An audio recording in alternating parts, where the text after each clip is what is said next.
काही दिवसापासून या महाराष्ट्रात कंत्राटी पदभरतीच्या संदर्भामध्ये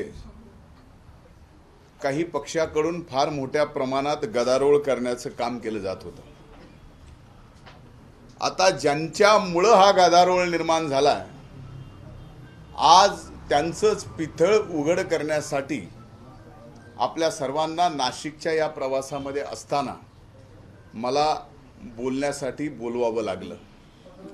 पहिल्यांदा या महाराष्ट्रात कंत्राट पद्धतीने भरती कधी चालू झाली?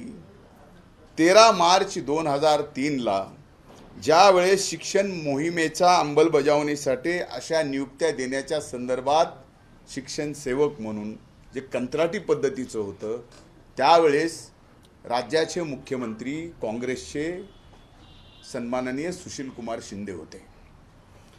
सार्वजनिक बांधकाम विभाग, वाहन चालक, डेटा एंट्री ऑपरेटर, तांत्रिक पदे, लिपिक, शिपाई 2010 पासून 400 पदं जी भरली गेली कंत्राटी, त्यावेळेस मुख्यमंत्री अशोकराव चव्हाण साहेब होते।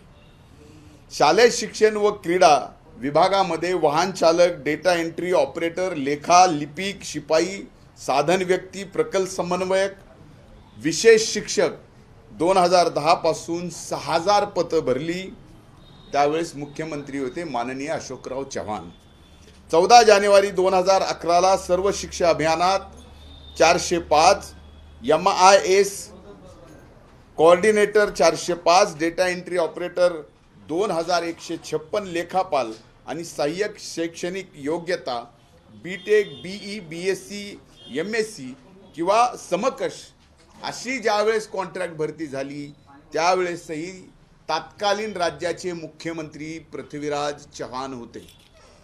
31 मे 2011 रोजी राजीव गांधी जीवनदायी योजना या योजनेसाठी आवश्यक संपूर्ण कर्मचारी वर्ग, अधिकारी वर्ग कंत्राटी पद्धतीने घेण्याचा निर्णय ज्यावेळेस झाला, त्यावेळेसही राज्याचे मुख्यमंत्री माननीय पृथ्वीराज चव्हाण होते।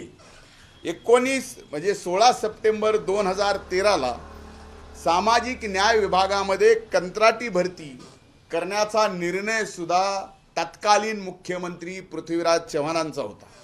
सामाजिक न्यायामध्ये समता दूत, सफाईगार, लिपिक, विशेष कार्य अधिकारी, वाहन चालक, शिपाई, तालुका समन्वयक, वसतिगृह रक्षक, प्रकल्प अधिकारी, स्वयंपाकी 2014 पासून 1069 पदे माननीय मुख्यमंत्री पृथ्वीराज चव्हाण असताना कंत्राटी पद्धतीने भरले। आदिवासी विभागात वाहन चालक, डेटा एंट्री ऑपरेटर, प्रकल्प समन्वयक, स्वयंपाकी, वसतिगृह, पहारेकरी, विधी समन्वयक, संशोधक, सहाय्यक, लेखापाल 2020 पासून 300 पदे जी पहिल्यांदा भरायचा निर्णय झाला, त्यावेळेस राज्याचे मुख्यमंत्री माननीय उद्धव बाळासाहेब ठाकरे होते। एक आपल्याला जर कंत्राटी भरतीची क्रोनॉलॉजी सांगायची झाली तर मला वाटतं की या महाराष्ट्रातल्या लाखो करोडो माझ्या तरुण बंधू भगिनींचा गैरसमज या सरकारच्या प्रती जो जाणीवपूर्वक केला जातोय, ज्यांच्यामुळं हे सगळं आज उडवलंय, तेच आज सरकारवर आरोप करतायत, त्यांचं थोबाड उघडं पाडणं आवश्यक आहे। म्हणून मी क्रोनॉलॉजी या ठिकाणी आपल्या माध्यमातून महाराष्ट्राच्या या ठिकाणी सर्व सुशिक्षित बेरोजगार बंधू भगिनींना सांगायचं आहे। 1 सप्टेंबर आत्ता जी कंत्राटी भरतीचं सांगितलं जातं ना, ज्या उभाटाकडनं, ज्या राष्ट्रवादी काँग्रेस पक्ष शरद पवार साहेबांच्या गटाकडून आणि काँग्रेसकडून ज्या बेरोजगारांना, बंधू भगिनींना गैरसमज केला जातोय, त्या सर्वांना माझं क्रोनॉलॉजी सांगायची आहे की हे कधी कंत्राट भरतीचा प्रवास कसा कसा झालेला आहे। 1 सप्टेंबर 2021 रोजी RPF मसुद्यास सरकारने मान्यता दिली, त्यावेळेस माननीय मुख्यमंत्री उद्धव ठाकरे साहेब होते। 2 सप्टेंबर 2021 महाटेंडर पोर्टलवर RPF मसुदा प्रकाशित। 9 सप्टेंबर 2021 निविदा पूर्व बैठक। 31 जानेवारी 2022 निविदा दाखल करण्याची अंतिम मुदत। 1 फेब्रुवारी 2022 तांत्रिक निविदा उघडल्या। 23 फेब्रुवारी 2022 टेक्निकल इव्हॅल्युएशन स्टेटमेंट पोर्टलवर प्रसिद्ध केलं. 8 एप्रिल 2022 व्यावसायिक निविदा उघड. 25 एप्रिल 2022 एजन्सी सोबत वाटाघाटीची पहिली बैठक. 27 एप्रिल 2022 एजन्सी सोबत वाटाघाटीची दुसरी बैठक आणि 23 मे 2022 वित्त विभागाची मान्यता. मुख्यमंत्री कोण? तर माननीय उद्धव बाळासाहेब ठाकरे. सोबत कोण? काँग्रेस आणि शरद पवार साहेबांची राष्ट्रवादी काँग्रेस. आणि या काळामध्ये हा सगळा कंत्राटी भरतीचा प्रवास पूर्णपणानं याला जिम्मेदार जर कोण असेल तर त्यावेळेसचं महाविकास आघाडी सरकारमधले माननीय मुख्यमंत्री उद्धव बाळासाहेब ठाकरे, काँग्रेस आणि राष्ट्रवादी काँग्रेस पक्ष, शरद पवार गट. आम्ही तर त्यावेळेस त्या ठिकाणी विरोध केलेला. पण कंत्राटी भरतीचे पूर्ण पाप आता महायुती सरकारवर टाकायचं. मी पहिल्यांदा या मंत्रिमंडळामध्ये सर्वात तरुण मंत्री या नात्यानं राज्याचे मुख्यमंत्री एकनाथराव शिंदे साहेबांचं, राज्याचे उपमुख्यमंत्री देवेंद्र फडणवीस साहेबांचं, राज्याचे उपमुख्यमंत्री अजितदादा पवार साहेबांचं आणि मंत्रिमंडळातल्या सर्व सहकाऱ्यांचं मी आभार व्यक्त करतो की हे जे उभाटानी निर्माण केलेलं कंत्राट भरतीचं पाप आमच्या माथी घालत होते, आज महाराष्ट्राच्या जनतेच्या समोर उघड आणलं. आणि ही कंत्राटी पद्धतीचे जे निर्णय माननीय उद्धव बाळासाहेब ठाकरे मुख्यमंत्री असताना केले गेलेले होते, ज्या कंपन्या फायनल केल्या गेल्या होत्या, ते सर्व निर्णय आज आमच्या सरकारने या ठिकाणी रद्द केले. त्याबद्दल माननीय मुख्यमंत्र्याचे आणि दोन्हीही उपमुख्यमंत्र्याचे आणि देवेंद्रभाऊ फडणवीस यांचे मनापासून मी आभार मानतो. कृपा करून महाराष्ट्रातल्या माझ्या तरुण सुशिक्षित बेरोजगार बंधू भगिनींना माझं आजच्या या पत्रपरिषदेच्या या अट्टाहासापासून एकच आपल्याला सांगणं आहे की हे सरकार पूर्णपणानं सरकारी रोजगार देण्यासाठी बांधील आहे. सुशिक्षित बेरोजगारांच्या पाठीमागं खंबीरपणानं उभा आहे आणि या ठिकाणी कंत्राटी पद्धतीनं नाही तर सरकारमध्ये ज्या पद्धतीनं जशा जागा निघतील आणि निघतायत त्या पद्धतीनं सरकारी भरती या ठिकाणी केली जाणार आहे. हा निर्णय या ठिकाणी झालेला आहे. मधल्या काळात पोलीस भरती मुंबईमध्ये चालू झाली त्यावेळेसही या सरकारवर गृह विभागावर आरोप करण्यात आले की पोलीस भरती सुद्धा कंत्राटी पद्धतीनं केली जाते. माझी महाराष्ट्रातल्या सर्व सुशिक्षित बेरोजगारांना बंधू भगिनींना माझी हात जोडून विनंती आहे, अशा कुठल्याही वायफळ गोष्टीवर विश्वास ठेवू नका. गृह विभागाने या ठिकाणी 18,000 पदाची पोलीस भरती केली. ती पोलीस भरती केल्यानंतर प्रत्यक्ष पोलीस भरती झाल्यापासून ते त्याला पोस्टिंग मिळेपर्यंत 1 वर्षाचा काळ जातो.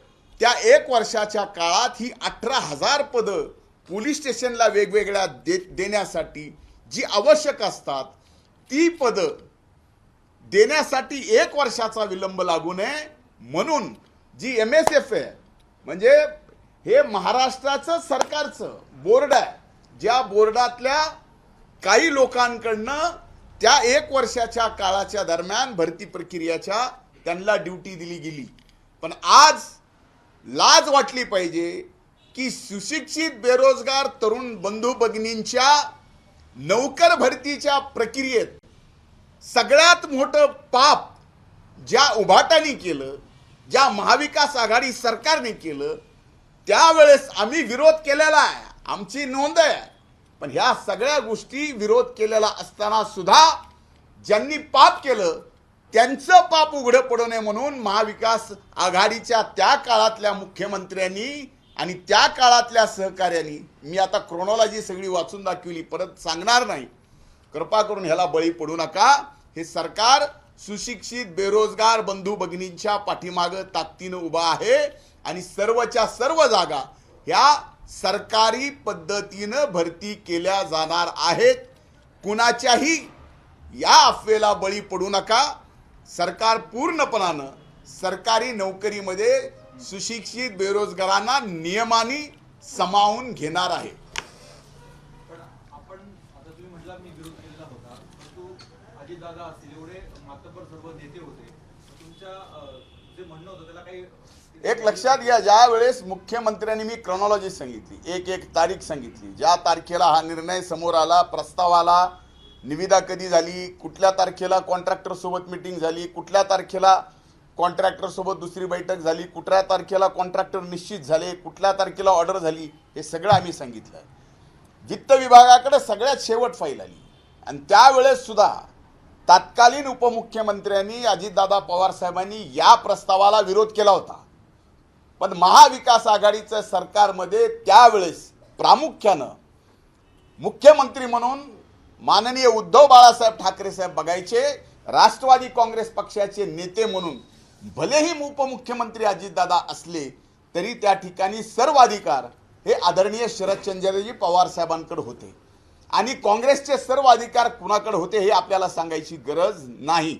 मी कंत्राटी पद्धती भरतीची कधीपासून या महाराष्ट्रात चालू झालेली आहे त्याची तारीख निहाय आणि त्यावेळेस मुख्यमंत्री कोण होतं हे पण या ठिकाणी आपल्या सगळ्यांच्या समोर आणि महाराष्ट्राच्या तमाम माझ्या बेरोजगार तरुणाईच्या समोर या ठिकाणी आणलेलं आहे. त्यामुळं आम्ही विरोध केला होता हे स्पष्ट आहे. पवार साहेबांची सहमती होती का?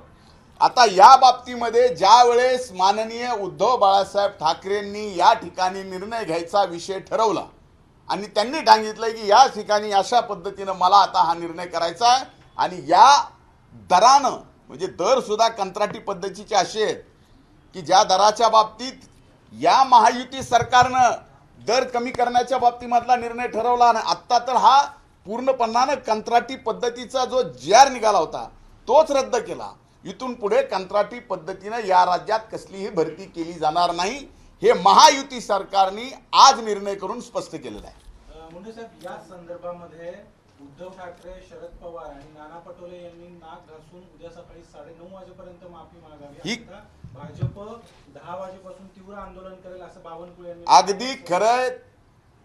भारतीय जनता पार्टीचे अध्यक्ष बावनकुळे साहेबांनी जे काही सांगितलं त्या मताशी मी राष्ट्रवादी काँग्रेस पक्षाचा आदरणीय अजितदादांच्या नेतृत्वाखाली मंत्रिमंडळामध्ये सांगतो, पक्षाचा एक कार्यकर्ता म्हणून सांगतो की ते जे त्यांनी विधान केलंय त्याला आमचं समर्थन आहे.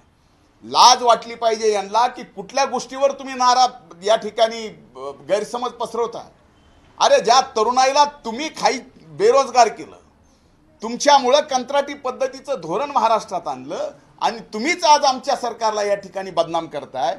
यांना लाज वाटायला पाहिजे. यांनी खरंच महाराष्ट्र सरकारची माफी मागायची नाही मागायची हा विषय सोडा, पण आमच्यावर आरोप केलेत हे खोटे आरोप आहेत. हे पाप तुम्ही केलेलं आहे. हे पाप केलेलं तुम्ही मान्य करा. हे पाप केलेलं महाराष्ट्राच्या तरुणाईला तुम्ही सांगा. भरे माफी नाही मागितली ती चालेल, पण तुमच्याकडून हे पाप घडलेलं आहे हे महाराष्ट्राच्या तरुणाईला तुम्ही सांगा आणि महाराष्ट्राच्या तरुणाईची माफी मागा. धन्यवाद. एक प्रश्न आहे. अनेक जिल्ह्यांमध्ये पाऊस खूप कमी झालेला आहे. अनेक ठिकाणी दुष्काळ जाहीर करण्याची मागणी होत आहे.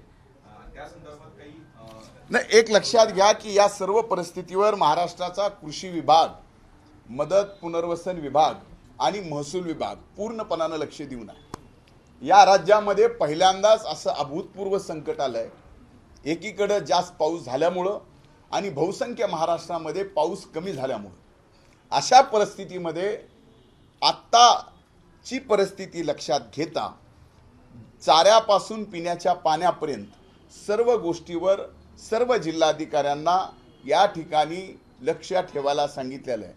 ज्या पद्धतीनं पिण्याच्या पाण्याच्या संदर्भात बोर अधिग्रहण असेल, टँकर देण्याची परवानगी असेल, याचे सर्व अधिकार या ठिकाणी तहसीलदारला दिले गेलेले आहेत.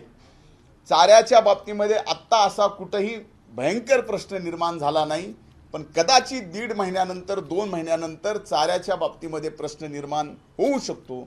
त्यासाठी सुद्धा चारा लागवडीच्या संदर्भामध्ये फार मोठ्या प्रमाणात आम्ही कृषी विभाग म्हणून शेतकऱ्यांना प्रोत्साहित केलेलं आहे आणि जवळजवळ ज्वारीच्या संदर्भामध्ये 1,20,000 बॅग 2 किलोच्या ज्वारीचं बेनं जे रब्बीची ज्वारी आपण म्हटली जातो त्याचं बेनं या ठिकाणी सरकारकडून मोफत देण्यात आलेलं आहे।